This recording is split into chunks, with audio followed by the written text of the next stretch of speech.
All right, I got my man Daniel Daley here, host of the Basketball Soapbox. We're recording at 8:19 p.m. Sunday night, um, day after the NBA Finals, in which the Knicks win the series 4-1, first championship in franchise history since 1973.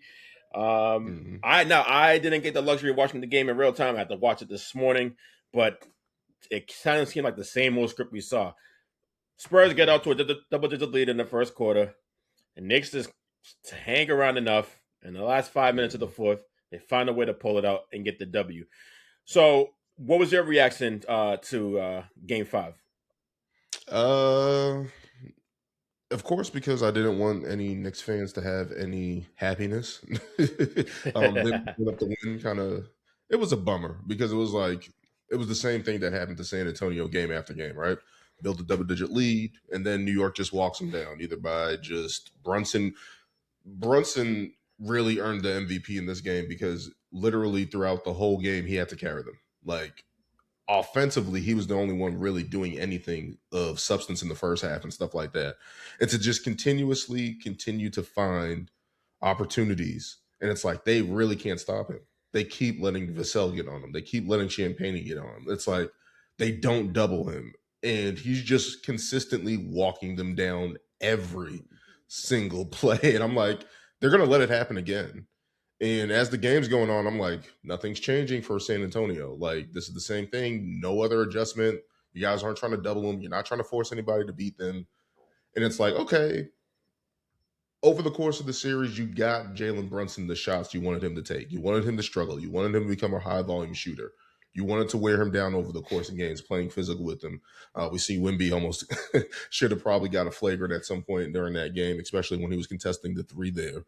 But you're like, okay, everything's working, but it's like the Knicks are still within 12, within 10. And it's like you're not really pushing a gap between you and the Knicks. And it's like, we've seen you guys falter this. And it just continuously happened. Yeah, Brunson was amazing yesterday. Like you said, I think that sealed the Finals MVP for him. When I saw that box score, I'm like, oh yeah, he's definitely winning Finals MVP. Just watching the game this morning and watching how he was able to take control in the fourth quarter with his ability to be crafty. Yes, draw fouls because that is a skill, whether people like it or not. He was able to draw contact, get to the free throw line, work his way around the rim and everything. Excellent footwork. But at the same time, when I'm watching that game, like you just said, why didn't they really try to attempt to get the ball out of his hands? Force the double team and have somebody else beat you. Now, granted, like you did with Shea. I know they were missing 2 of his 3 ball handlers, so it made it a lot easier to key in on Shea. But at the same time, if everybody else is struggling outside of Brunson, why not just say, F it, we're going to roll the dice and try to force the ball out of his hands and make somebody else beat us? I don't get that. I never understand. I don't know why coaches don't do it. Like, you have at least if Karl Anthony Towns knocks down a shot, if Mikal Bridges knocks down a shot, if those guys get loose, hey, kudos to them, right? But if you let the main guy continuously just get to wherever he wants and puts pressure on your defense and gets to the line, it's like you guys could double him. I know you guys don't feel like you guys can put Harper or Castle on him consistently because he's going to wear them down, get them in foul trouble, whatever the case may be. You can double him. Josh Hart didn't shoot good.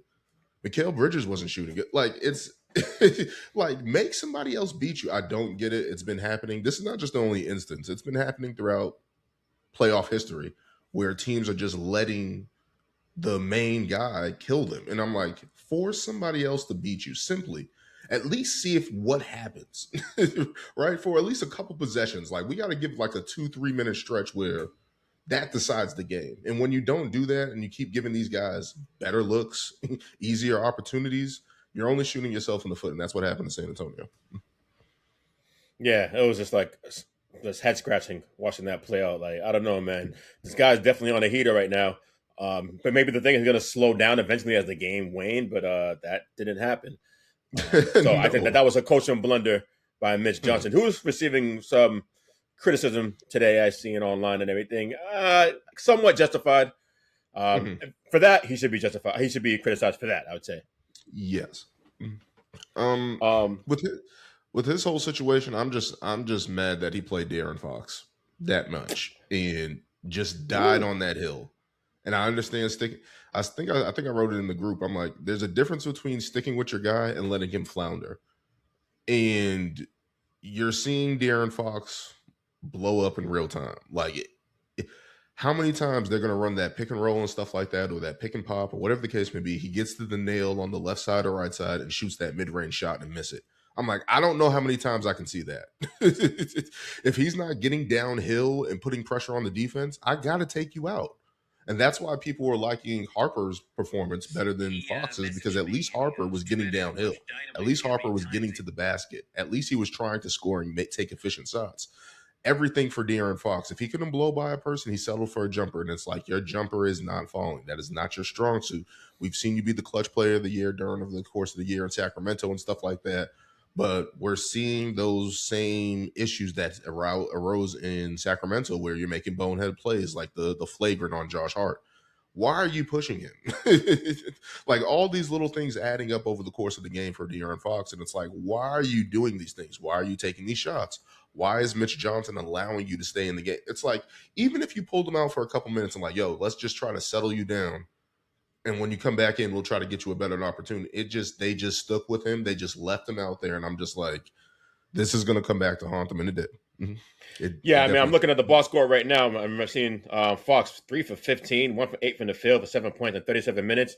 Compare that to Harper, who was 10 and 19 for the field for 25 points, high on the team in points and everything in 31 minutes. I said he needs to get more minutes, Harper, when we last talked on the podcast.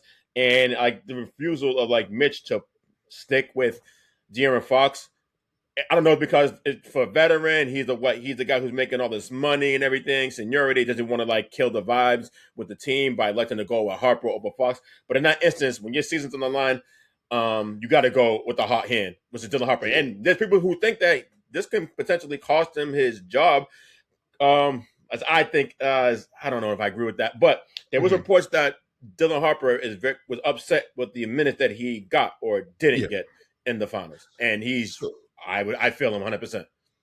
So the whole thing with De'Aaron Fox, I'm just like, when you're seeing it go downhill, you have to save a player from himself and try to settle him down. The fact that you left him out there and it continuously got bad, it's like, okay, you got to make a decision. I think another thing for me, he didn't play Carter Bryant in the second half either, to try to put some defensive pressure on Brunson and stuff like that. He did not play him. I'm like, I don't know why you don't do that, especially when these guys are going to be exhausted chasing Jalen Brunson, getting guarded by Jalen. You want to try to give guys a couple a blow here and there just to relieve them and be like, okay, we're going to get you back in here in spot minutes or whatever the case may be. He didn't do that.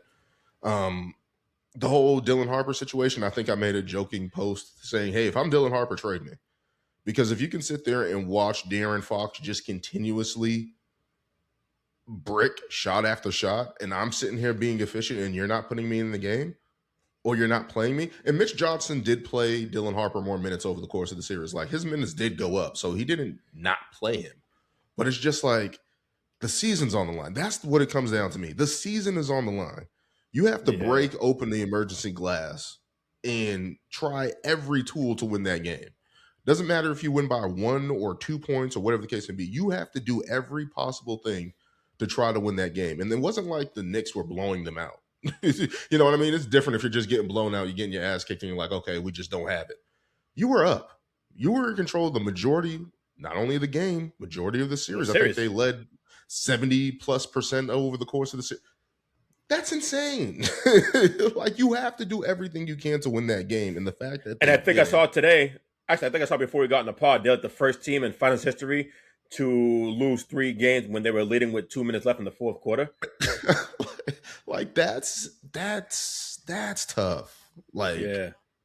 And I'm not saying that they're a young team, and I know people said that's not an excuse or whatever the case may be. We did see the inexperience from this team in terms of fatigue, in terms of faltering underneath the big moments, kind of breaking down over the course of the game. When your coach doesn't put you in the right position to succeed, that's where it's kind of like, okay, like we gotta look at him like, what are you doing in terms of adjustments, in terms of putting your players in the right spots to be successful? And the fact that they continuously just didn't get any good looks down the stretch. It was consistently throughout the series. And, in the third, fourth quarter, and it starts in the third. It starts in the third. All these comebacks from the Knicks start in the third where they walk them down, they get it to 15, they get it to 10, and it's like, what are you going to do, Mitch Johnson? How are you going to counter this? And it just didn't seem like they had a counter for anything the Knicks threw at them in the second half. Nothing. Mm-hmm. Yeah, see, I don't want to kill Mitch too much because I know this is his first full season as being a head coach. So we're still young. I think he's not even 40 years old. I think he's like 38, 39, if I remember correctly. Yeah. But yeah, this is definitely a learning experience that I think he had to go through, just like the players who I'm saying, because we know that history said that you don't usually even get this far with a core this young, like Wemby, Harper, and Castle, let alone win the championship. So this is a good learning experience. But to get back to De'Aaron Fox, right? So you do know that his contract extension kicks in next month. And so the breakdown we have is for the 2026-2027 season, $51 million. 27-28, $55 million. 28-29, $59 million. And in 29-30, $63 million he is going to be owed. Now, I do think it's in the best interests of the San Antonio Spurs to explore moving off from him this offseason. Give those minutes to Harper. He is definitely your future. You know that. We've seen this. We had a big enough sample size just in this postseason alone to know what Harper can be long term. I think he's a future first team All NBA performer, All-Star, all that stuff. But at the same time, it's going to be kind of hard to. I'm not gonna say it's impossible because we've seen guys who had like these rough contracts that we thought nobody would ever want to take on. They get moved. So I don't want to say it's going to be impossible, but it is going to be hard. I think I heard Tim Haberstroh mention this a couple of days ago. He was saying a good move for De'Aaron Fox for the Spurs was to move him to Dallas for somebody like a PJ Washington. Gives them more size on the front court where you compare him with Cooper. He's kind of on that timeline where like that extension will kind of run out around the same time as his rookie contract's up, being Cooper. Yep. So that, I think, would be a good move. Because I do think you need to get more size next to Wemby and everything. Because having this Wemby and all these guards around him, I don't think it's going to cut it. At some point, you're just too small. And I think that's another thing that played out in the series. Even though the rebounding was close in this series, it's like the whole tip-in at the end of the game with OG and Anunoby in game 4. You think you would want more size out there for get a rebound or something, but just looking at what De'Aaron Fox, it's kind of tough. I can understand if they don't make a move because they have enough wiggle room with contracts and stuff like that. I think Olynyk comes off. I think Harrison Barnes comes off the books. So you have a little bit more flexibility. Yeah, Biombo, like all the riffraff who didn't play. You can make a move or something like that either in the draft. The Spurs have been fantastic drafting. If you want to get somebody in free agency, maybe you can look there to add size and stuff like that. Like, De'Aaron Fox does have a place in the offense. I know people questioned it, and people are now seeing, hey, Dylan Harper's obviously, him and Castle are the future. You don't need De'Aaron Fox. That's what people were saying in the first place. Like, how's that trade going to work?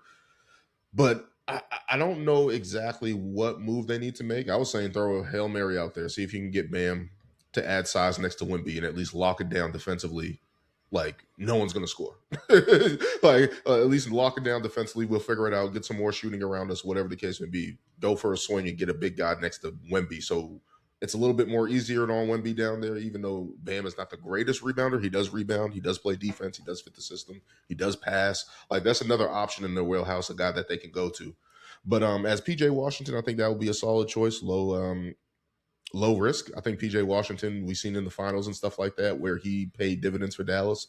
Or at least in the semis against dividends for Dallas. Against OKC in 2024. He was probably like the third best player on the Mavs outside of Luka and Kyrie. That's a guy that you can easily fit on that team. I think what the opposition for trading De'Aaron Fox to me is, if I'm a team, do I really want to help the Spurs? Right? Like, do I want to give this team a key piece that puts them over the hump? And now I got to deal with Wemby getting better. I got to deal with Castle. I got to deal with Harper getting better. And this piece that I just gave them for the next 5 years or so. So that's something that a lot of teams are probably going to be hesitant. Like, unless it's pick situation where it's like a favorable pick for a team, it's like, I don't want to give the Spurs, kind of similar to OKC. Like, I don't want to give OKC, I don't want to give the Spurs any more ammunition to get better. Like that's the position I think they're going to find themselves in, where they're kind of looking for somebody to take De'Aaron Fox, and who's a team that can take him. Maybe Phoenix, maybe Minnesota if you want to work out some weird deal there because they're looking for a point guard and need to upgrade, or maybe things don't work out with Io and stuff like that. So you're just looking around the league, and it's like, if you're a team right now, do you feel you've seen enough out of De'Aaron Fox where you're going to take him? We just seen him at his worst. Like, is this gonna, like, do I want to sign up for a 5-year contract, $200+ million, and pay this guy to do this for me? Like, I'm not sure I want to do that. So it's definitely going to be difficult in my opinion. I think it's going to be difficult to find a partner. It's not impossible, but I think it will be difficult. Probably need another team involved. 3-way, maybe. Mm-hmm. If not, like heavy not pick oriented. Send them back to Sacramento. Oh, man. All right, so we're about 16 minutes in, and we haven't even mentioned Victor Wembanyama, who at 22 years old, his first playoff appearance, got to his first NBA Finals, was a roller coaster to say the least. This NBA Finals, at least. I think it's fair to say that we all know that he has to get better, that he is not a finished product. What do you think is going to be the main point of emphasis that Victor needs to, like, improve on in terms of his game? Finding something in the post. I know we always say scoring the paint. If he can get something like that Dirk one-legged fadeaway, he's already 7'6". If he can get that KG mid-range shot, like if he can just get those little, because now you can put him at the nail, you can put him around the free throw line, and now it's just impossible. If he gets those little shots. Of course, everybody wants him to post up and do a hook and all this other stuff. If he can get those little shots where he can still open up the floor, but then he's still able to pass. He's a pretty good passer for his size. So, I think he reads the game well. But I think if he just gets that touch around that 15-foot nail region, if he can get something there and improve on his strength, of course, everyone's talking about his strength. If he can get that in his game, I think that's going to put a lot of pressure on a lot of offense. Kind of similar to Joel Embiid. When Joel Embiid won MVP, you got to that point where it was like he caught it at the nail. He was able to hit the mid-range shot. It was like there's really nothing you can do because he can still see the floor. He can still read the floor and still make plays for others while dominating from that area. So I know everybody wants him to post up. I think if he gets something like a Dirk fadeaway or a KG fadeaway at the top, I think it could really change the dynamics for the Spurs. Yeah, okay. So I was going on the lines of that he needs to, like, work on his post game. Nothing crazy. A solid 1 to 2 solid moves that he can do routinely and comfortably. Because I'm looking at it like you play on the block with the post up game. You save a lot more energy as opposed to you trying to work on the perimeter extended, trying to, like, take your opponent off the dribble, get by, and you're going to waste all that energy doing that. So when you get in these certain situations, you're more fresh. And if you're closer to the basket, more than likely, especially you being like 7'5", you're most likely going to get fouled, get to the free throw line. Another way to save energy. So I think he should work on his back to the basket game. One or two moves. A little hook shot wouldn't hurt. That'll be virtually unguardable. There's nothing anybody can do. Nothing. I'm not mad at it. If he adds a hook shot or a sky hook, I don't know why anybody doesn't do this. Like Kareem barely got blocked during his career. Barely got blocked during his career. If you're this tall, just do no one can block you. You're 7'6". It will take a crazy athlete to try to even contest that. And I think that comes with his strength. If he gets more strength, I think he should start trying to play around with that. It's like, it's like a Swiss Army knife that he can go to. He's so tall. If he can get the hook shot, the sky hook down, or something where he can do a spin and finish at the rim, I think that's what it is. I think just figuring out a way to get stronger, being able to finish around the basket. And I think that's going to come with time. But I think if he adds a hook, if he adds a fade, if he adds some things in those moves, he's done it before. Like he's done the fades and stuff like that.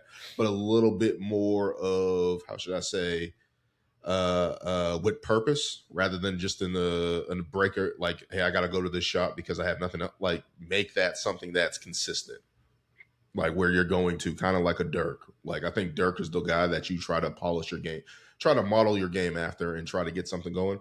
Because Dirk, even though towards the end of his career, he started getting in the post and finishing and stuff like that and getting drives to the basket. So I think Wemby's more than capable. And I agree with you. When he's out there dribbling and trying to get downhill and do all these Euro steps, at least you're giving the defense time to load up, right? Like, because you're out so far, they can load up, form a wall, or you're giving the defender time to be like, I just need a wall up and just try to make it difficult. And I don't think he has enough strength to just power through those guys and finish. So definitely, I agree with both our takes that there's something around the basket. There's something that he needs to get a go-to that's consistent where teams can't defend it and just make it. Oh, not only that, I think it opens up everything else for your teammates who can drive and cut. You got these athletic guards with Castle and Harper. Those guys cut to the basket. We've seen them have a couple dunks in the playoffs, and it's like, oh shit. So continuously, I think the Spurs have a lot of options, especially with Wemby. Yeah, man, sky's the limit for Wemby still. I mean, people are giving him a hard time. Well, maybe just the trolls and everything. I mean, he did average for the finals 26 points a game, 11 rebounds, about 4 blocks a game. Now, he did shoot 42% from the field and 27 from 3. I think a lot of that has to do with the fatigue that was showing as, like, the games, like, the series progressed and the more minutes he was logging. As like I always said, I think they were doing it a disservice of playing him so limited minutes in the season, as opposed to trying to ramp him up for the postseason. But I get it.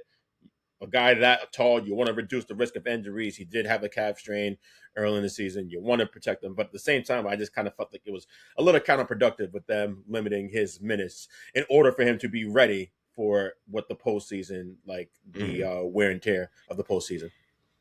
Yeah. Definitely. I thought he played well. For a 22-year-old guy going in there as the lead guy, like we talked about it. There's not too many guys who have done that. Magic, Kareem, LeBron, Duncan. Like, there's not many guys that have done. Yeah, Shaq. Like, there's not many guys that have done that. And I think that's where he was in unguarded territory, right? You just add him to the list of guys that lost when they were young, right? But in terms of where he is, and I'm like, I think that at what point they said he had the most blocks through his first playoff appearances, like series and stuff, like over the course of the playoffs. I think he had like 70 plus or something like that. And it's like, when you think about block shots and stuff like that, you think about the old days, everything's close to the basket. Like, this game is so perimeter oriented. For him to do that at this stage, I'm like, that's crazy. Like, that's really impressive in this day and age where everything's pace and space and everything's threes and perimeter play. For him to still get that many blocks, I'm like, that's crazy. So he just covers so many grounds, and the fact that if he's able to get beat up the dribble, he can recover with off his length alone. So I can't remember if it was in the Portland series where somebody tried to take a shot or something and he just blocked it. He came out of nowhere. And like, he just got his fingertips on it. It's like, that's how you have to play against this guy. And I can't remember who said it. Somebody, I think it was Kenny Smith. Kenny Smith said there's no way to replicate Wemby in practice, right? There is no way to replicate. You know how to do the scout team? You probably have to get those paddles with the long arms and try to simulate and try to just get like, hey, can you get a floater over this? Can you shoot over this? That's why I was surprised why OG kept shooting over him. I'm like, how the hell is he still shooting over for these threes during the course of the series? And that's the one thing. Wemby, that's the thing. Like, there's no way to replicate what he does in a game. Like, you have to at least play through it and experience it in game. And I think the fatigue definitely did play a factor. Either him not ramping up or just not being in that situation, because you're playing that many games deep into June. I don't think he's played that much in his whole life. Like, I don't think, like, you know what I mean? Like, a lot of overseas guys, like, they never played that many games. And I think that was the concern with guys like Luka and stuff like that. It's like, how long can these guys go deep into waters playing like this? And it's like, yeah, it gets tough. It gets tough at a point in time. So, because I believe overseas they play like regular season games. Regular seasons are only like 35, 40 games. As opposed to the NBA is 82 with this crazy pace and space era that we're in right now. Yeah.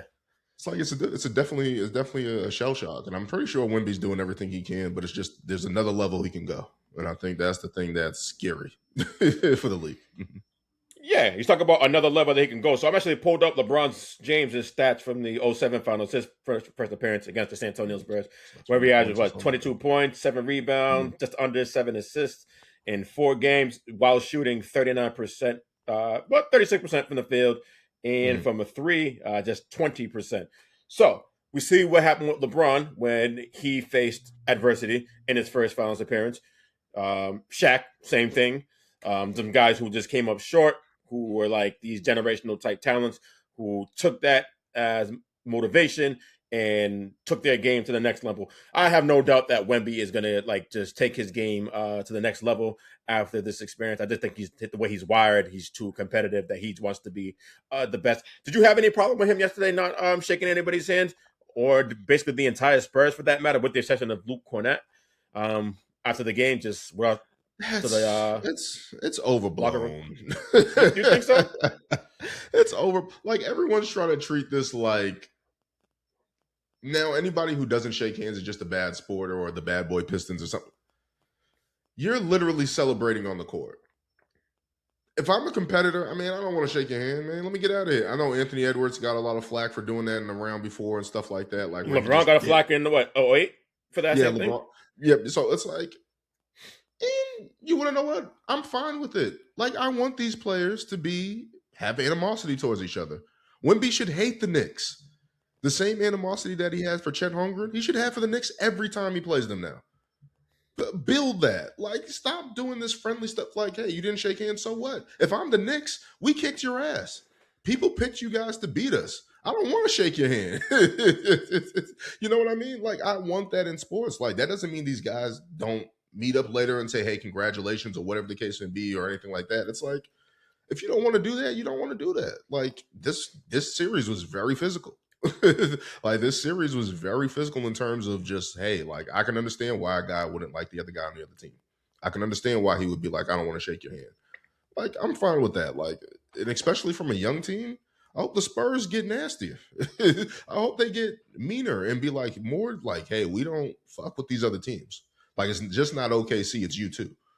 Like, that's how they're going to have to address it. Like, that's how I want San Antonio to go forward. Like, we don't give a damn about nobody. And if it starts with the Knicks, so be it. Like, I'm fine with that. I don't have a problem with that. Yeah, I mean, it may be a difference in culture. I don't know what it's like in Europe and everything when it comes to like shaking the other opponent's hand after a game. So that can play a factor. Then there's the age and everything. And the fact that everybody else did it seems kind of seems like Wemby sets the tone. What he does, the other guys follow for the most part. I could be wrong, but that's just the perception I think that's out there. Is it really a big deal to me? No, but I know that there's been a precedent that's been set. Like we talk about LeBron in 07, 08, when he was getting crucified for that. Well, social media wasn't even really a thing back then, but people were kind of like knocking LeBron for doing that multiple times. Yeah. I feel like after that, he did it in 09 too? He did do it in 99. Yep. Yeah. I think that's when he first did it against Orlando. And people were like, what the hell? And I'm like, even back then, I'm like, I'm not mad at that. Like, shit, you guys won. You guys are celebrating. I don't want to shake a hand. That shit hurts. And then again, I think this is the first time where we've seen Wemby rattled, right? In terms of absolutely not being as favorable or as dominant in the series, even though he had okay numbers, good numbers. But it's like, this is the first time where you've been kind of embarrassed, right? Like, you haven't been to the playoffs. You haven't been to this deep. It's always been like in the regular season, like, okay, you guys didn't get enough wins or whatever the case may be. Okay, whatever. In the playoffs, this is kind of his first time getting not exposed, but at least rattled. Like, you can see even in his press conferences and stuff like that, some of the fouls he did and stuff like that. It's like, even over the course of this series, he's gotten away with some stuff. And it's like, okay, we can see him getting frustrated and a little mean streak with him. So it's like, this is the first time we've seen him get rattled. And that's okay. He's still a young player. Like, he's going to grow. So I don't have a problem with that. Oh, you mean getting away with that obvious flagrant that wasn't even called last night with Brunson when he went for the shot and he landed in his landing area? I think he was trying. I think there was a play when he was trying to set a screen, but he jumped in the air and it looked like he was trying to take out somebody's leg. I can't remember who the player. I can't remember if it was OG. It was OG. Okay, yeah. So you've seen it. So like it's like there's there's times when he's getting frustrated. Maybe he's getting held, maybe he's getting hit, and he's getting pissed off. And it's like, you can see it. It's not something that we're not seeing. Like, we've seen it. And that's what young players go through. I mean, I think he's going to express it a little bit differently. I think it's a little bit different because he's 7'6", because he has this relationship with the media where people love, he's a soundbite. Like, everyone's going to try to listen to him and stuff like that. I think he's going to continue to grow. I don't think it's going to be something that's a negative. I think it's going to be something that he turns into a positive. I think he said in the post game, he has 100 days to get back to the finals or something like that. That's what makes him pissed off, because he wants to get back to that moment. If anybody says they were going to guarantee getting back to the finals and stuff like that, they would be crucified. But with Wemby and stuff like that, it's kind of like, okay, we'll see. They just got there. So definitely going to be interesting going forward. Yeah, I mean, I see people saying, oh, yeah, like there's no guarantee that they will get back to the finals. We saw what happened with OKC. That's a great example. I'm like, listen, man, there is, if I was a bettor, there's no way I would bet against Wemby not reaching another NBA finals. It may not be next season, may not be the season after that, who knows? But unless there's some major injury, knock on wood, he'll be back in the NBA finals and have a chance to redeem himself and use this as a valuable teaching lesson, this whole experience. So so we should be talking more about the New York Knicks. So they do win the championship, a team that I think a lot of people didn't have necessarily as champions, like real contenders coming into the season. Maybe Eastern Conference contenders, certainly, especially with the injuries to Halliburton and Tatum and everything, that a lot of people thought they had a real legitimate chance to get to the finals, but not necessarily win it. We see they have their ups and downs during the regular season. Then at some point after their second loss to the Hawks in the first rounds, the switch just flipped, and they go on a heater, only losing one game since then. That would be game 3 against the Spurs. And they had one of the best runs of all time in NBA postseason history. I can't say they're a great team. That's like the Morris twins said on ESPN. A great team? No. An historic run? Yes. To be a great team, you got to see like you going like back to back or 3 and 5 seasons, something like along those lines to be considered a great team. But an historic run, probably right up there with the Dallas Mavs in 11. That's the only run I can really think of that's comparable at the moment. Hakeem 95, like maybe something like that, like where it's just improbable. Being a like, 16? Yeah. Like, what the hell? So I think that's one too. Okay, that's fair. So what's your thoughts on the Knicks like Cinderella type run that they had this postseason? For me, it starts and ends with Jalen Brunson. All the pundits, when that trade was made, everyone was saying he's not the guy. He's a B-level player. He doesn't really elevate the franchise.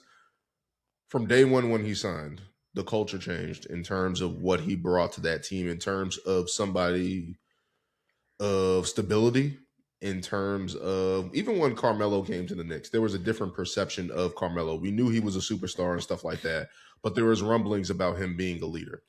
You never heard any qualms about Jalen Brunson's leadership or anything like that. Of course, he won the championship at Villanova. And for me, it's just all the selfless things. Taking less money. Starting there. How many stars today are taking less money? Very few. Very few are leaving money on the table to make trades, to bring somebody else in. I think he took less money. I think he was up for an extension and he said no. And that's how they were able to sign OG Anunoby's extension. You know what I mean? Like little things like that. Like a lot of guys aren't doing that. And that shows leadership. Because now, even if you're getting paid more than me, the only reason why you're here is because I took less money. You have to respect me. You can't, to me, in my eyes, you can't disrespect me, because you wouldn't be in this locker room if it wasn't for me. You wouldn't be getting your paycheck if it wasn't for me. I'm not saying that you're not a capable NBA player, but from a leadership standpoint, that's something that I have to respect. So for him to do that, like, that's monumental. Like, not many guys are doing that today, taking less money. Tell Jaylen Brown to take less money. Tell Jason Tatum to take less money. Tell LeBron, who's reportedly wanting a max extension, to take less money. Tell Luka Doncic to take less money. Like, that's not really happening today. So for him to sit there and be self-aware and be like, I need a team around me. I need some guys around me that's going to be able to guard on the wing. I need somebody that's going to be able to play next to me for a couple years to keep this thing together. And to carry that offense like he did year in, year out. I know the whole thing with Tibbs, it was night in, night out. Thank God for Mike Brown coming in and changing up things a little bit where he can rely on other people. But it starts with Jalen Brunson, man. And all the pundits, no one liked the trade. No one liked the signing and stuff like that. Everyone killed it. I thought it was a good move for the Knicks because it was like, this is the one thing where they didn't overpay historically and look stupid and then end up getting screwed. So it worked out from that standpoint. I'm like, this is a good, safe move for the Knicks where you can at least say, hey, at least we got somebody that's a caliber of a good player.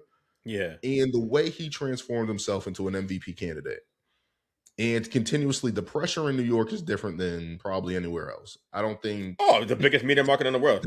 Yeah. I don't think anybody. There's a lot of people that avoid New York for that simple reason. That pressure is different than going to a different spot. So for him to do that consistently as an undersized guard, taking less money, it starts and ends with him for me. Like the Knicks, Jalen Brunson, I think everybody was saying like he doesn't have to buy a drink in New York. He doesn't.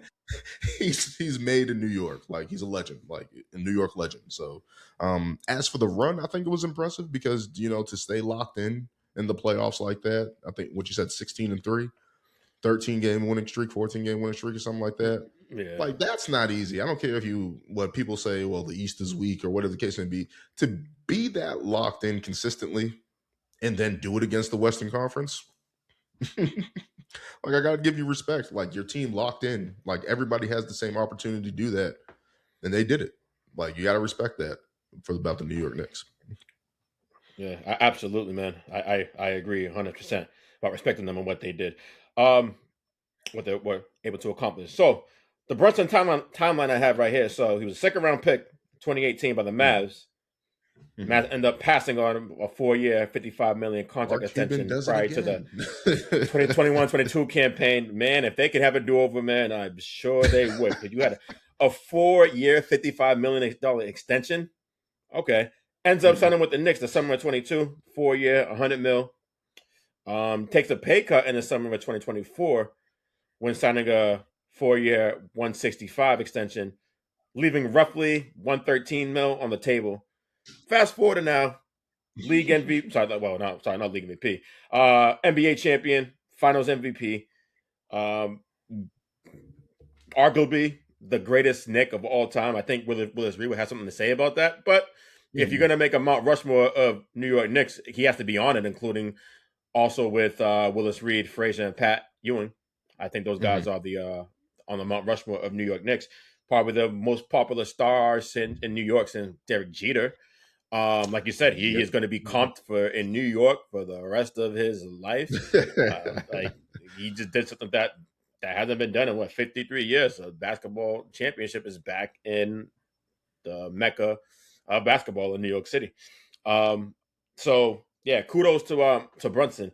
Do you think now where would you rank him right now in the NBA? Because I know there's going to be a lot of people on TV who's going to probably say he's top 5 in the league. He's better than Luka. I think that's some prisoner of the moment stuff that's going on there. But then again, if you say something like that, take that stance, you're going to be deemed a hater. You're just bitter. To be safe, I'm going to say top 10 because if you're a top 10 guy in the league, you have an opportunity to win a championship. You give your team an opportunity to win the championship. He won a championship. So at least safely, he's top 10. If you want to say top 5, that's up to whoever's you're debating. I don't know if he's in that range yet, but he has the flirtation. He has the capabilities of being top 5 on any given night. Like he can play that way. We've seen it. It's happened. Like he's won a championship. There's no more disagreement with that. So for people saying top 5, top 10, I absolutely agree. And that doesn't mean that he's less of a player. That doesn't mean that he can't. He's literally just won a championship. So I think that's where I have him. So I think the highest I would put him on the list is 5 because I still think the top 4 players in the league with no particular order is Jokic, SGA, Wemby, Luka. That's my top 4. Now getting to the 5th spot, it's hard to put Giannis in there. The past 2 seasons dealing with injuries, hasn't really gotten out the first round in like the last 2 years. Jason Tatum, you can make a case for him, but he is coming off an Achilles injury. Yes, he did come back, but you're still seeing he didn't quite find his rhythm and everything, which is to be expected after being gone, missing 9 months of basketball. So I do think that there's a place that you could put him in the 5th slot of the best players in the NBA and everything. But yeah, it's just gonna be hilarious tomorrow morning. We're seeing people's takes and everything, and make these like I don't know. He's good though. I like Brunson a lot. He's tough. Just one of the that people. Hey, he did a lot for small guards too. Like this is like what Isaiah did with the Pistons. I don't like including Stephen as a small guard because it's not like 6'4". I don't think that's necessarily small, but I do get it. But I don't like putting Steph in it. Yes. His play style is geared toward more being small. And yes, if you were to see Steph Curry was walking outside with a hoodie on, in like downtown of like metropolitan areas, you're not going to think that that's an NBA basketball player. You would think that's an average American. I get that, but yeah, I mean, and then poor Becky Hammond. I'm sure her mentions has been in shambles since last night.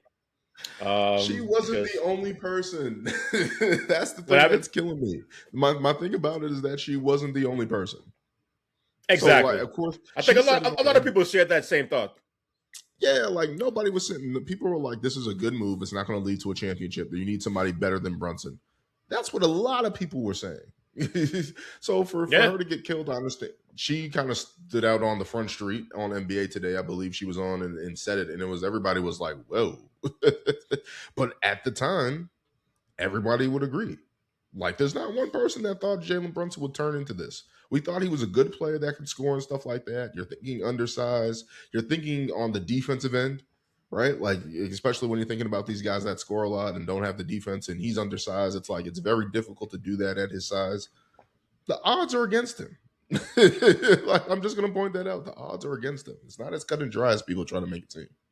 Yeah, and to be fair to her, like the way that they were playing under Tibbs, with him like being so like ball dominant and everything, would probably lead to her coming to that conclusion that you just can't win a championship with that guy, that size being that ball dominant. Now, if they were playing like they were like in these playoffs, maybe she'd have a different opinion on that. So a different stance. Yeah. I don't know, but yeah, everybody just poor Becky, man. But it's gonna be interesting to see when they get cameras in her face again, and they ask her like, what do you think now that Brunson won a championship? Yeah, it's good. She's gonna have to answer some questions for sure. You know what I'm thinking right now as we're talking? So this championship should make Brunson easily the second best second round draft pick ever outside of Nikola Jokic. And I'm guessing that him and Nikola are the only second round draft picks to win Finals MVP. I'm guessing that's the case. Yeah, I can't think of anybody off the top of my head right now. Draymond Green would have an argument. Draymond Green will sit there and make an argument. I got 4 rings. Oh yeah. He would. And I think if you did, he would make an argument. If you did the 2018 draft over again, the only guys you can even take over Brunson is Luka and SGA. Nobody else. Yeah. Yeah, that's it.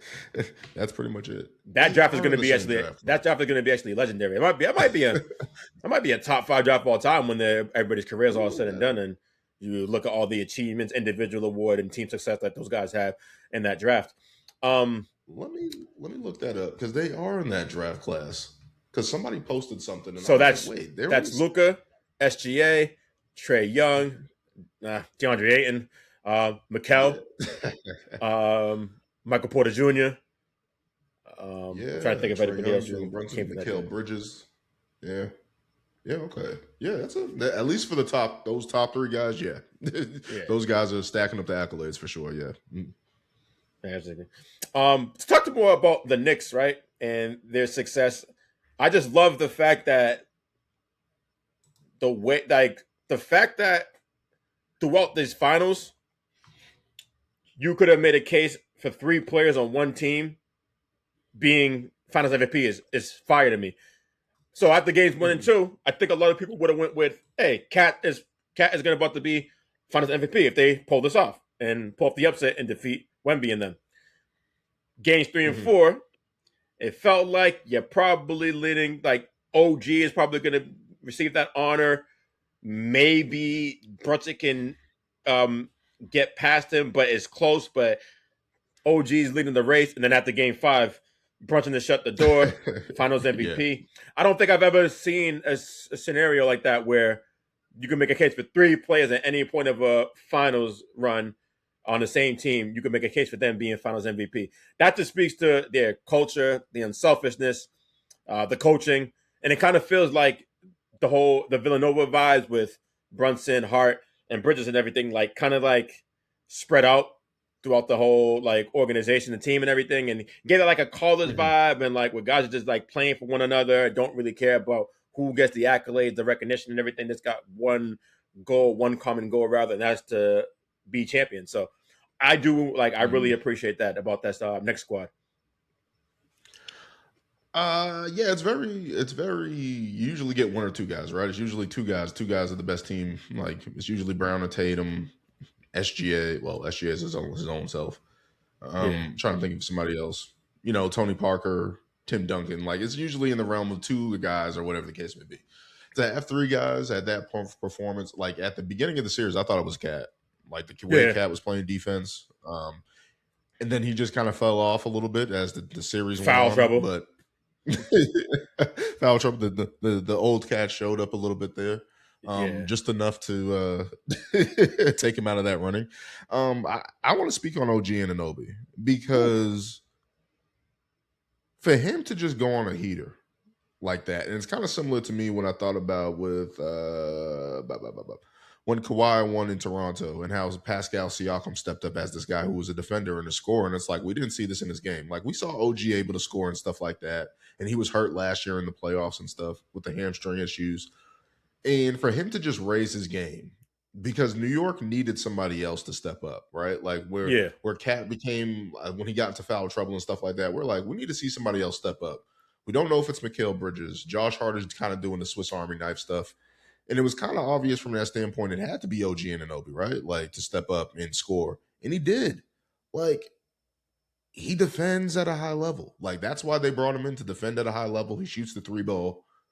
But to do it like this and add to his game and add to his credentials, right? Like for him to be trusted as a number 2 guy to step up and do that, it's like that's what. Like I didn't know. I don't think anybody saw that. we saw him as a 3-and-D guy who had some capabilities on offense and stuff like that. But it's like to sit there and be able to produce like that at the NBA Finals throughout the whole playoffs. It's like that's the New York Knicks got that one right. Jalen Brunson got that one right. Like he took less money. The Knicks targeted that guy. They targeted Bridges too, that 6-pick trade to Brooklyn and stuff like that, who everybody was killing that trade too. But they hit on OG Anunoby. I just want to take a moment to talk about him because it's like he definitely paid dividends for the New York Knicks. Definitely. Absolutely, man. Obviously one of the best two-way players in the league and everything. And you did talk about Brunson like taking a pay cut. It's kind of easy doing that in New York because there's so much opportunity to make money off the court, as you know what I'm saying, and everything. And who knows? Maybe he got some deal with Dolan and them. He can get that money in the back end of his time with the Knicks. I don't know. So it's a little easy to do that in New York as opposed to like a Boston or. I think you can do that in LA too. New York and LA. Those are like 2 like franchises where, like you said, LeBron would never take a pay cut. A lot of guys have egos, and rightfully so. You can't even knock a player like who are superstars are having egos, and especially when they're like actually bringing value to your organization, filling up the stands and everything, getting you wins. You can't knock it. There's guys and champions in New York and stuff like that. They always just say I'm a champion. They rub off on the team. Jalen Brunson brought a basketball title to the city of New York for the first time in decades. It's half a century. The endorsement deals that are lined up for him as soon as that game ended is gonna feed generations for him. Every bank, every car dealership, every sneaker, everything, Nike, whatever the case may be, is lined up now. I can't imagine the amount of phone calls that he has right now in terms of trying to get signed for endorsements is to the moon, because to do it in that city is like 5 in another. You know what I mean? Like to do that in New York, where they were starved, like it's the mecca of basketball. We all used to joke, you guys never won a championship. You guys never got back to the finals. Who are you guys? XYZ. You guys always say you're the mecca of basketball. You guys have no chance. That's over. Yeah. I'm not saying they're the Celtics. I'm not saying they're the Lakers in terms of franchise history and stuff like that. But in terms of winning a championship in that city, it's like 15. It's like 5 for them, because they've been so starved. So the amount of endorsements, that money that Jalen Brunson is going to make off the court, he's earned every penny. He's earned it already. He doesn't have to do another thing. I'm pretty sure he's going to try to build on that legacy next year.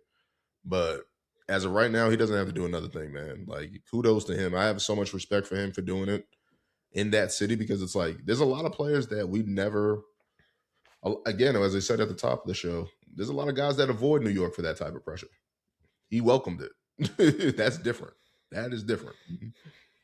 Yeah, so hearing you just like mention this, I never even thought about like how much this playoff run, and especially the finals, because then all the eyeballs are on it. How much this like elevated his profile, seeing how like this is like the highest rated finals basically since '98, Jordan and the Jazz and everything. So like, how much is like his stock gonna rise within the NBA like NBA universe, and in terms of like popularity and everything? I don't know how much it's gonna rise, but it's definitely gonna rise. I mean, I don't think he's like the most aesthetically pleasing player to watch, but he's super. He is super like effective and everything. He gets the job done. It's kind of funny because I'm seeing people like in the sports group saying like, or saying like Kyrie's better than him. Like Kyrie's more aesthetically pleasing. That's about it. Talking about impact and winning and like actually like doing something as the best player on the team. It's Jalen Brunson. It has to be Jalen Brunson. Like, I think I get into this argument a lot with a lot of people, and I'm like, did you lead your team? Yes. That is the thing. Did you lead your team? Even if you lost, did you lead your team? That's how I value guys. If you led your team, you're going to get ranked higher than a person who's on who's a role player and wins a championship, who's getting paid max dollars. Like, if you did not lead your team, I'm not going to give you more credit than somebody who did. You have to lead your team. And the fact that when we have these conversations and stuff like that, when people are trying to sit there and gatekeep these players because they like them, I'm just sitting there like, those guys didn't get it done. As much as I love Kyrie Irving, his game, what he's done in his career, he's never done this. He's not even close. Like, that's the stamp.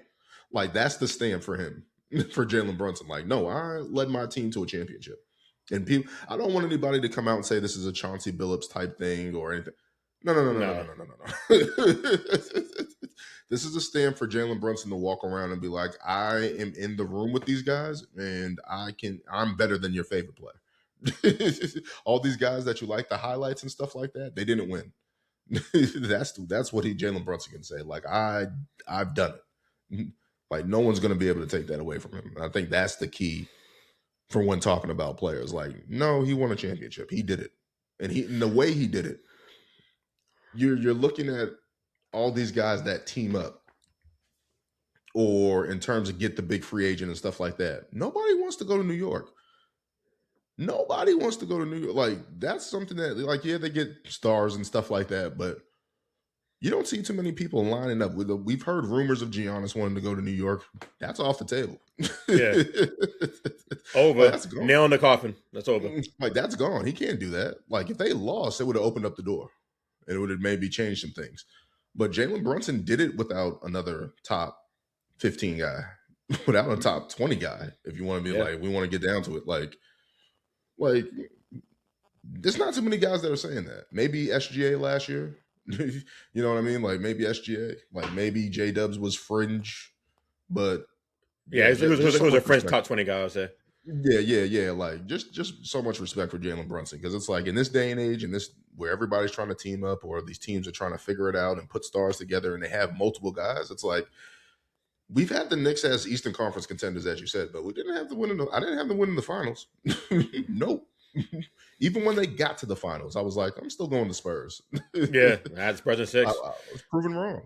Prior to the season beginning, I had the Cavs advancing past the Knicks in the Eastern Conference Finals. So yeah, man, it's just amazing. And we didn't even bring up the fact like the intangibles, like the leadership, like when you're comparing Kyrie and Jalen Brunson, like not even on the same stratosphere in that realm. So come on, man. Like, is that Brunson? I guarantee you, Brunson is going to make it's probably going to make the 100-year anniversary team when that time comes up and everything. Yes. This run, what he did in this run is going to put him on that team. He can stop playing today, and he's going to be in that list. Hall of Famer. And we got to remember, this is just not the NBA. Collegiate play is taken into consideration as well. Naismith Player of the Year, 2 chips at Villanova. Now in NBA Finals victory, Finals MVP. He's in the Hall of Fame. If his career ends today, he's in the Hall of Fame. Just welcome to the Hall of Fame. So I'm sure that you, like me, do not think that the Knicks have a chance to. Let me not say a chance, but then we wouldn't bet that they're going to like repeat next year because we haven't had a repeat champion since the Warriors in 2017, 2018. Another year. This is the parity era, which is what Adam Silver wanted. So you don't think that they are going to like repeat, right? If you had to put your money on it, because I'm saying right now, OKC and San Antonio are favored right now to win the title next year. I got to look at their contract situation because I think they're on. I think it gets tough with Mitchell Robinson. That's going to be a big loss if he's gone. Yeah. There's going to be a little bit of changeover, but they got a chance. The Eastern Conference is still not. We don't know what's going on with Detroit. I think the East is going to be loaded next year, man. Boston's going to be. I think Boston's going to be good. Tatum's going to have a full offseason to recover, and not to recover, but like get like his legs underneath them and everything, and get back into the rhythm of playing ball. I think Detroit's going to be much better. Indiana's getting Halliburton back. I think the East is going to be highly entertaining, man, and tough. I think it's going to be better, but I think they still have enough of the core of the team to be in that conversation in the East. Like, I'm pretty sure we all know they're going to be contenders, but yeah, I still think they have a chance. Like, there's something about that championship mystique. Like, you went through that. Like, you've been through that war. We kind of seen it with the Celtics before they kind of got hurt and wore down and all those stuff started happening. But I think they got a chance. I'm not going to close the door on the Knicks. They got there. They have one of the best leaders in sports right now. You know what I mean? And I think everybody, and especially, I think I was thinking about this earlier. The Knicks are in a position where everybody got paid. Yeah. Right? Like, Cat got paid. OG got paid. Well, I believe Cat's up for an extension this offseason. Yeah, I believe he has an extension. I think Mikal Bridges might have something as well. His I think, kicks in next season. Okay. All right. But a lot of these guys are paid. And Karl Anthony Towns, you really want to go anywhere else? Probably not. Like, that would be the negotiating table for me. Like, you want to go somewhere else and go back and try to be exposed and have it on your back? Is that what you want to do? You want to leave New York where you're from? Like, so I think there's going to be some consideration there for him to be like, I'll take a little less money, or, try to make it work where it works out for everybody. But I think they're in position.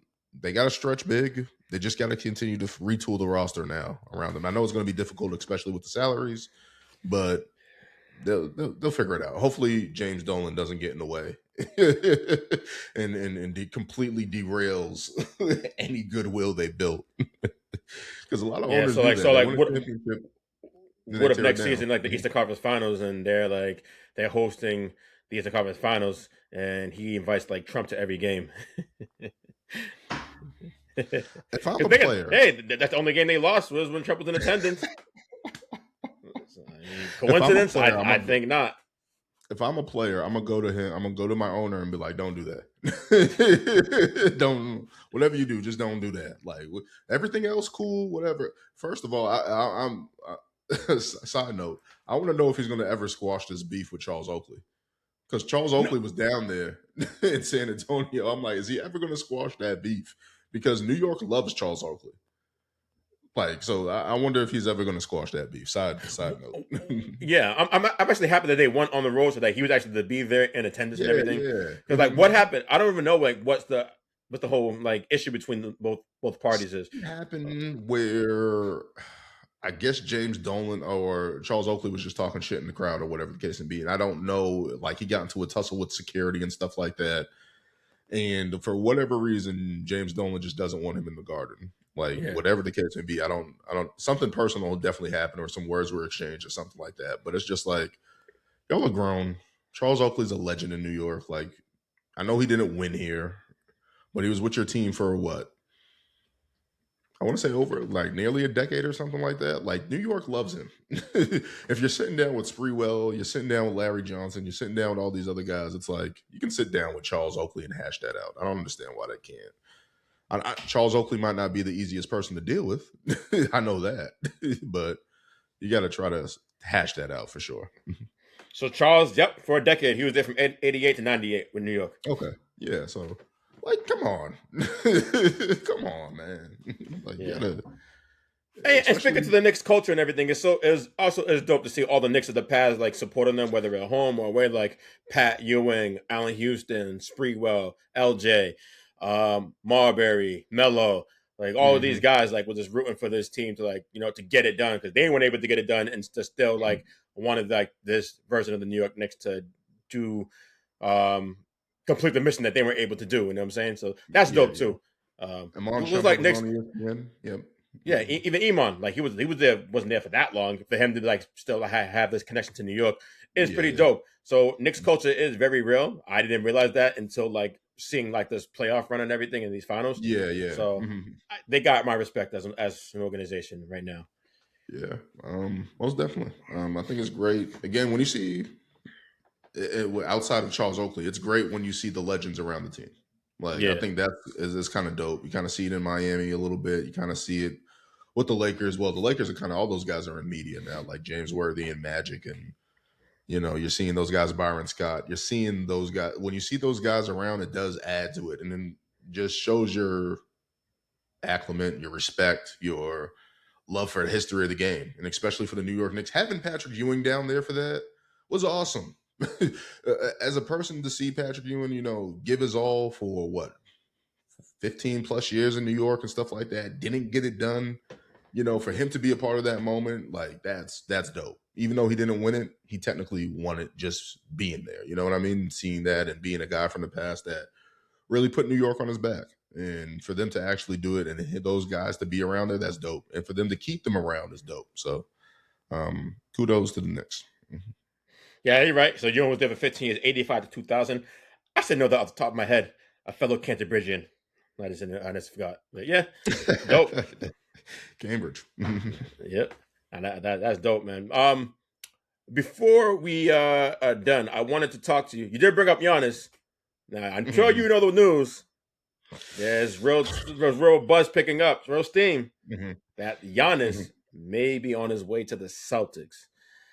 Now, they haven't said who would be included in that package. I'm just going to assume Jalen Brown's got to be included. Because there's no way in hell that you would have Jalen Brown, Jason Tatum, and Giannis on your payroll in the second apron era. So I just wanted to get your thoughts. Being a Celtic fan, are you, on a scale of 1 to 10, how excited would you be if Giannis was to come in, Jalen Brown out? On a scale of 1 to 10, what would your excitement level be? On a scale of 1 to 10, probably a 5, because I understand what Giannis brings. Led Milwaukee to a championship, Finals MVP of the league, Defensive Player of the Year, all the stuff that come with that. There's something different when you have two guys that have been homegrown and been ushered in and have built together, have had all the success. I know they only have one title, and people are like, how much success is that? I'm like, there's a lot of duos. There's a lot of players that don't win one. You know what I mean? Like, there's a lot of people that don't even win one. So for me, I've always been a component. I've always been on the side of don't break up the Jays. Like, you have two of the best wing tandems in the league. You build around them and you figure it out. For them to trade Jalen Brown would just be a bummer, because it's like, especially when Jalen could have axed out.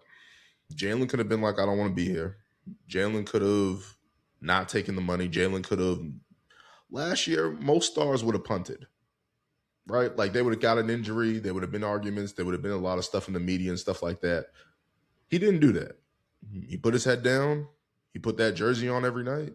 And that's something that sits, maybe it's sentimental, maybe it's emotional, maybe it's emotional ties or whatever the case may be. That's something that is, his number's going to be retired in Boston. I would hate for one of those guys. I would hate for one of those guys, even Tatum, Brown, for one of those guys to get traded. Like, that's just me personally. Even if it's for Giannis, I don't care if it's for Joker. Like, those guys are tied, like, to me, the Jays are, and to Boston. And it's just like those guys, like, who wouldn't want those guys, first of all? You know what I mean? Jalen Brown, I think the three-team trade is Jalen getting swung to Atlanta, or some people are saying, I'm seeing a whole bunch of stuff. Or New Orleans, maybe. I think I saw. Yeah, I'm like, but most reports say Atlanta he would end up at. Yeah, which would make sense. He's from Atlanta. Makes sense. They need a star. I think that's the only person that was a champion for Atlanta if that trade was to go through since, like, Moses. Oh, wow. So think about that. Like, that's insane. Like, Moses in the late 80s, like, that's crazy. Moses Malone. So for that to happen, I would hate it just from that standpoint, because the Jays, I'm like, those guys were drafted right one year after each other. Both top three picks in the draft. Yeah, both top three picks. Like, those guys should be Stanton Celtics. I don't want those guys leaving. So that's how I feel about it. If we do get Giannis, it does change things in terms of play style. You know, that's been the thing, the big talk over the course of the offseason with the Celtics, the three-point shooting. You know, you're not going to tell Giannis to take 8 threes a game. You're not. So I think that's the thing. It brings a different dynamic to Boston if he is traded here, especially with just in terms of a guy. I don't think we've had a guy attack the rim like that. I can't think of a player ever. Gerald, yeah, like Gerald Green, like Ricky Davis. Like, it's getting rough here. You know what I mean? Yeah. So, that will be the change for it. You know, just the play style. It will be a complete overhaul.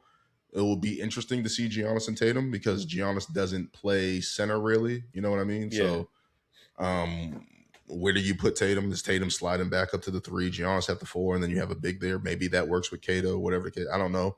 In terms of floor spacing, I don't know.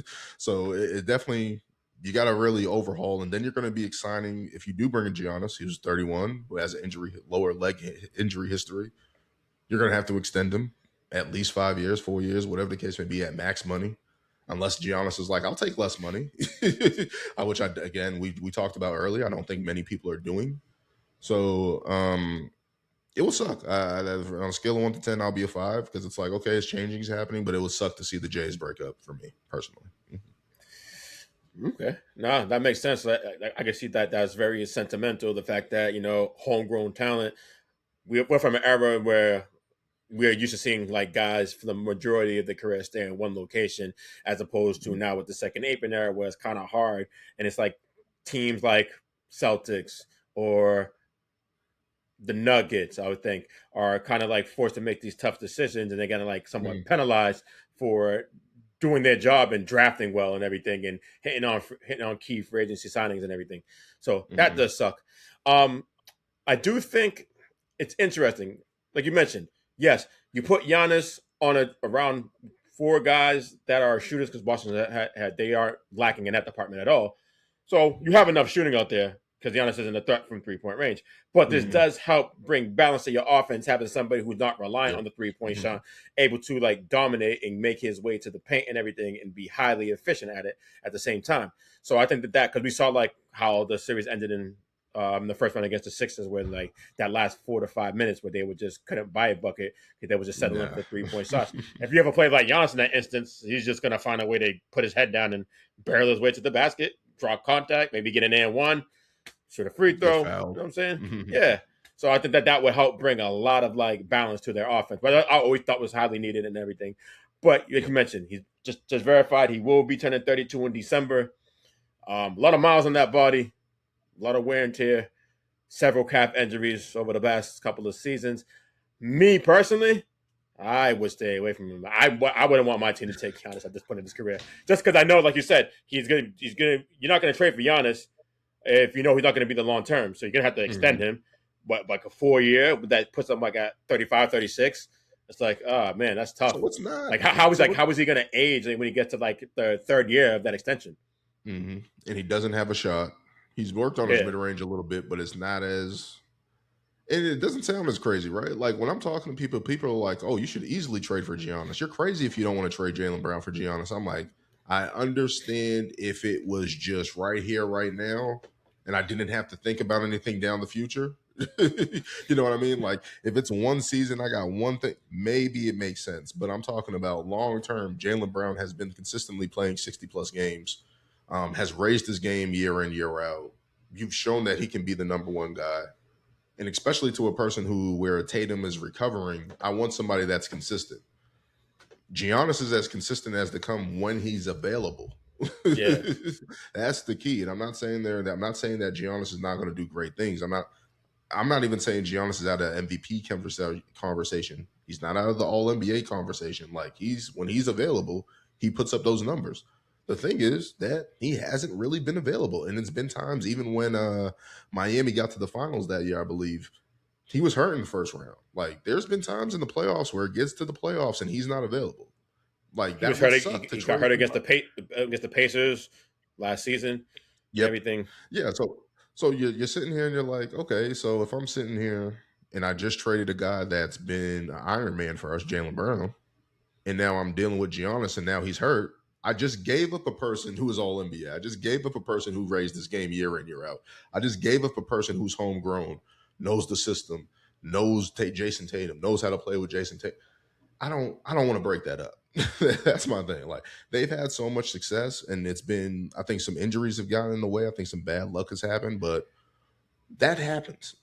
Keep these guys together. They know how to win basketball games. I think you just need to accelerate the players around them. They played with I know this I don't want to get into a tangent here, but people have thought this team, the Celtics, were getting to the finals this year.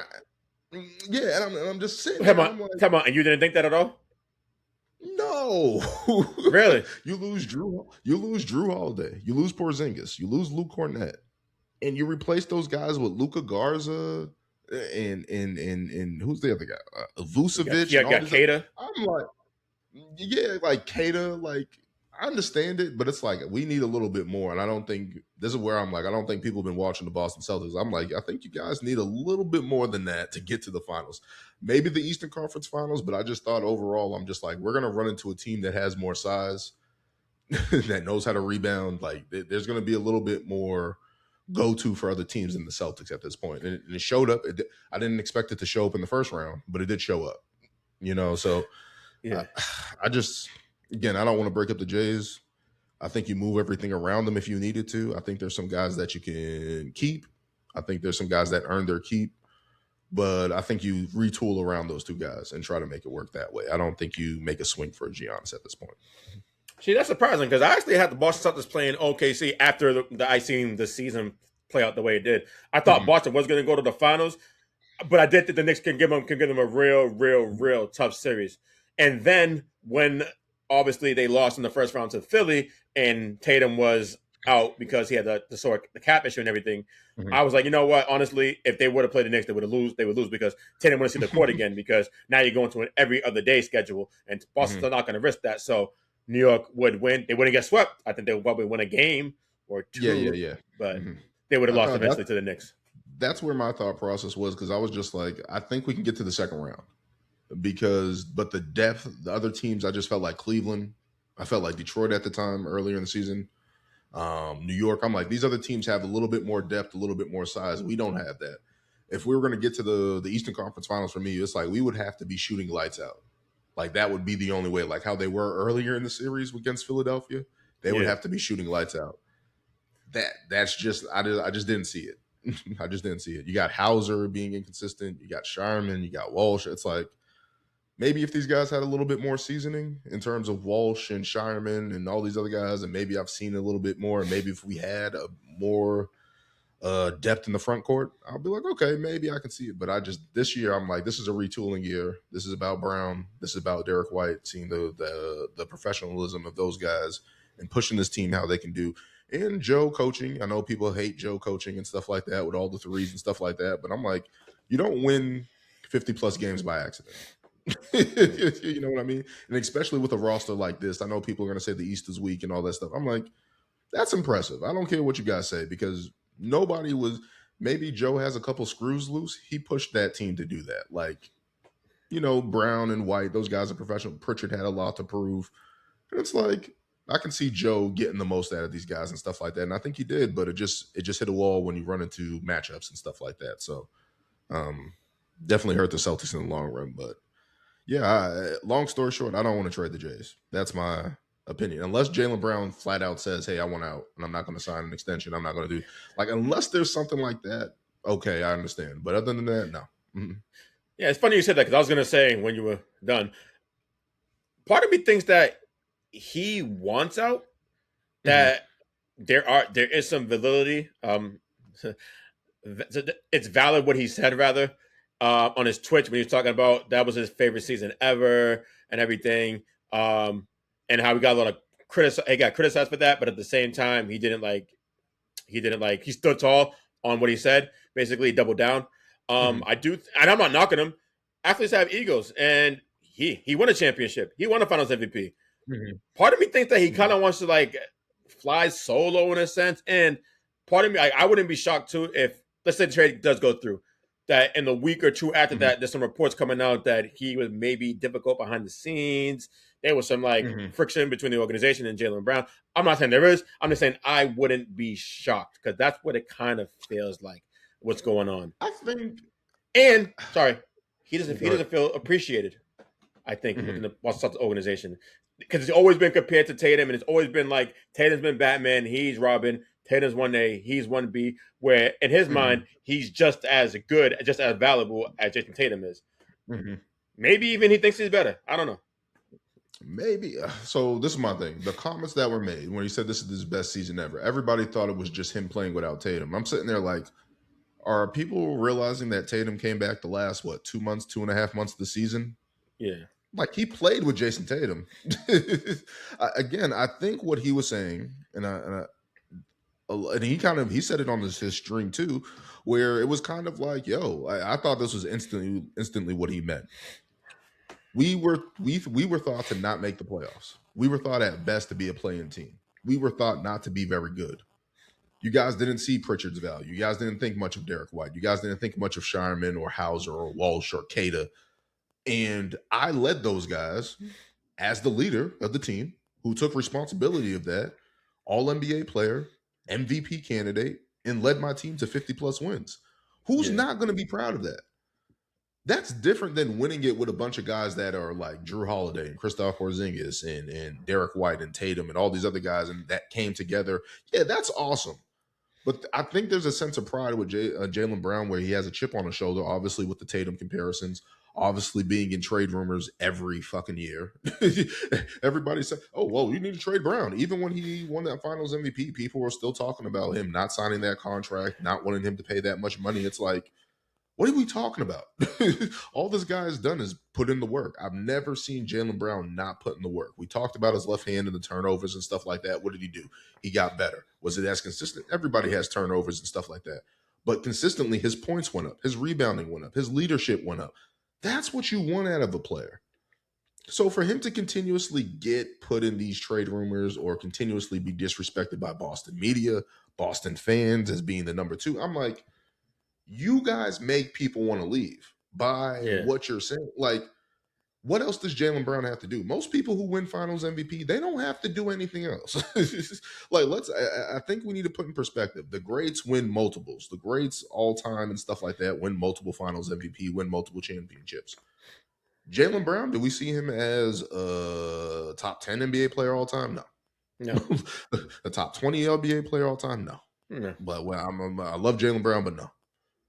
Does that mean that he's not capable? Does that mean that he's not respected, that he's not putting the work in? Like, he's raised his game every year. He's played well with Tatum. Tatum came back this year. You can see them even in the Philly series where he was kind of telling Tatum, like, yo, take a break. I got him. Like, if there's friction between these two guys, I wouldn't think that type of camaraderie would be with those guys. I don't think it would be that way. So Do I think that there's friction between Jalen and the organization? Maybe. There's a lot of stuff with Jalen in the city of Boston, even though he does all this great things with the MIT stuff and reaching out and his juice and the foundation and stuff like that. There's been some stuff in Boston about not being as smooth as it should be for a guy that's of his caliber. He's a top athlete, and there's been issues in Boston in terms of business deals and property deals and stuff like that. And I know everyone got scared about him putting his house up for sale and stuff like that. Oh yeah. And it comes to turn out that he was renting out the house anyway. Like when you read the report, he was renting out the house for seasons now, and he just wants to sell it. Like that's what I'm thinking. If he does want to leave, whatever the case may be, but it's just like I'm not trading him unless he says he wants out because he's done everything. He's been an asset to Boston, clearly, in my opinion. Like you don't get many guys like that. And then if you're Jalen Brown, like yeah, it might be. And he talked about it when he was earlier in his career with Boston, where he was like, he was kind of wanting out because of all the stuff that was going on. And T-Mac said to him, like, yo, like, nah, it might not be. Like, as a person who left Toronto and went to Orlando and had to go through that and stuff like that, it's not easy when you go to these other organizations. It's not as easy. It's not going to be as a good pairing with you and Tatum. And you might not get another guy like that. It can look like that, but it might not be that. So I think there's a lot of things to consider. But if it's up to me, again, I wouldn't trade him. I don't think Boston has to. I don't think so. I think I know people don't want to trade Derek White. I think I've seen that around. I know him and Tatum are cool and stuff like that, and they really have a close relationship and stuff like that. But it's like if I had to trade anybody, I'm trading Derek White and trying to flip him, if anything. I'm not trying to trade Jalen Brown. I think we just need to get a different dynamic in terms of the backcourt and front court, maybe add some depth there. But in terms of Jalen Brown, nah, I'm not trying. I wouldn't want to trade him. Yeah, it's tough, man. Like I said, like all this, like all the camaraderie that they have going on there, the synergy being there for so long in the organization, like only a year apart with them being drafted, Jason Tatum and Jalen Brown and everything. Why would you want to break that up? Which I'm just thinking there's more to the story if in fact he is to be moved. But they're saying that can be as early as a week before the draft or something like that. So I think they said I don't know. Some people are saying next week. Yeah, I told people there's two deadlines. There's the draft, obviously, and then there's July 1st because I think there's supposed to be some extension. He doesn't have to assign the extension, but I think that those are the 2 dates we got to look out for. Like, if nothing happens, then I think we're in the clear. But if something is, I think Bill Simmons said something like there's like they made an offer or something like that for Giannis, and I'm like, oh, so we'll see. We'll see what happens. Might be somewhat crazy off season, but we'll see. All right, so we're gonna wrap it up right now. You got anything you're working on for these finals? Any no, I gotta do some I gotta do some probably gotta do some pod stuff or just keep doing these like reaction videos because I gotta talk about De'Aaron Fox. I can't ignore that. I gotta talk about Jalen Brunson, what we talked about here. And maybe get back. Yeah, I got to get back into the swing of episodes and stuff like that. Just haven't really had time. It's just easier to do shorter things right now, but I got to get back into the pod flow like you.